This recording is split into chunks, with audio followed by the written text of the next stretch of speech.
ভিডিওটা একটু দেখেন তাহলে আপনি বুঝতে পারবেন এখানে কি হচ্ছে। আমার এই প্রিয় ভাইটা সে একটা মোবাইলের প্রোটেক্টর লাগাইবে, কিন্তু প্রোটেক্টরটা লাগাই না, মানে তার মানে যোগ্যতাটা একটু দেখে যান, মানে কিভাবে লাগাতে আছে। মানে গাম টেপ তো আমরা সবাই চিনি, পানি গাম টেপ, সেই পানি গাম টেপ কিন্তু আগে লাগাইছে মানে মোবাইলের একটু ক্লিন করার জন্য। কি অদ্ভুত কিছু কাণ্ড চলতে আছে দেখেন, ভিডিওটা শেষ পর্যন্ত না দেখলে কিন্তু বুঝতে পারবেন না। দেখেন তারপর প্রোটেক্টরটা কিভাবে লাগানো হয়, মানে কি সূক্ষ্মভাবে, মানে কথা আছে না, চায়নাদের বুদ্ধি সবসময় আগানো থাকে আমাদের চেয়ে। আপনি ভিডিওটা দেখেন, লাগানো হয়ে গেছে। আর এখানে দেখেন আমার ওই প্রিয় ভাইটে, মানে বুদ্ধি থাকলে যা হয়, মানে দেখেন একটা সামান্য মোটর সাইকেলে মানে কতগুলো মানে বোতল, পানির বোতল বলা হয়, মানে যোগ্যতা মানে আর হয়েছে বুদ্ধির।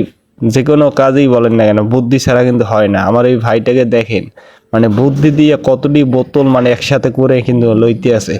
আসলে ভাই চায়নারা কিন্তু এই জন্যই বলা হয় যে আমাদের চেয়ে কিন্তু তারা কিন্তু সবসময় আগানো থাকে বুদ্ধির মাধ্যমে।